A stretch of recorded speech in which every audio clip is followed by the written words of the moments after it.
முன்னாள் ராணுவ தளபதி சரத் பொன்சேகா மற்றும் சவேந்திர சில்வா போன்றோரை கைது செய்து விசாரணை மேற்கொள்வதனூடாக இறுதி யுத்தத்தில் வெள்ளை கொடியுடன் சரணடைந்தவர்களுக்கு என்ன நடந்தது என்பதை வெளிக்கொண்டு வர வேண்டும் என்று அடக்குமுறைக்கு எதிரான ஜனநாயக அமைப்பின் ஒருங்கிணைப்பாளர் தம்பிராசா தமிழ் மக்களின் நலன்கள் தொடர்பில் இன்றைய அரசு கரிசனை செலுத்த வேண்டும் என்றும் வலியுறுத்தியுள்ளார்.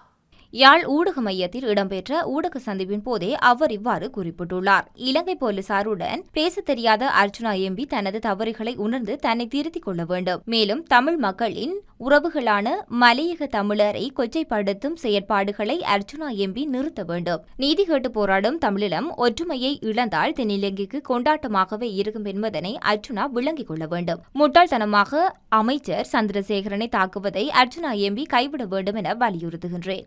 அத்துடன் கடந்த கால விடயங்களை கூறி அர்ச்சுனா எம்பி மன்னார் விடயத்தில் சாக்குப்போக்கு காட்டி தப்பித்துக் கொள்ள முடியாது என மக்களின் இருப்புக்கான போராட்டம் இதை முன்னெடுக்கும் அரசு அழுத்தம் கொடுக்கும் வகையில் மன்னார் சென்று போராட்டத்தை வலுப்படுத்த வேண்டும்.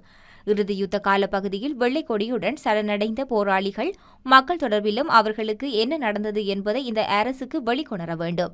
தமிழக கரூர் விடயத்தில் தமிழக அரசின் மீதே தவறுகள் இருக்கின்றன. குறிப்பாக தமிழகத்தில் அரசியல் மாற்றம் உருவாகியதால் இந்த அனர்த்தம் உருவாக்கப்பட்டுள்ளது. குறிப்பாக விஜயின் கட்சி உறுப்பினர்கள் தமது கூட்டத்துக்கு வரும் மக்களின் வரவை அறிந்து கோரிய இடத்தை கொடுக்க தமிழக போலீசார் சந்தேகத்தை ஏற்படுத்துகின்றது. எனவே இவ்விடயம் தொடர்பில் கவனம் செலுத்த வேண்டும். போதைப்பொருள் ஒழிப்பு விடயத்தை அனுர அரசு இருந்தாலும் அதை வலுவாக தொடர்ந்து முன்னெடுக்க வேண்டும். கடந்த கால அரசுகள் போதைப்பொருள் வர்த்தகர்களுடன் நட்பை பேணி வந்த நிலையில் தற்போதைய அரசு அதற்கு மாறாக நடவடிக்கை முன்னெடுக்கின்றது. இதற்கு அனைத்து மக்களும் ஒத்துழைப்பு வழங்க வேண்டும் அவசியம் என அவர் வலியுறுத்தியிருக்கின்றார்.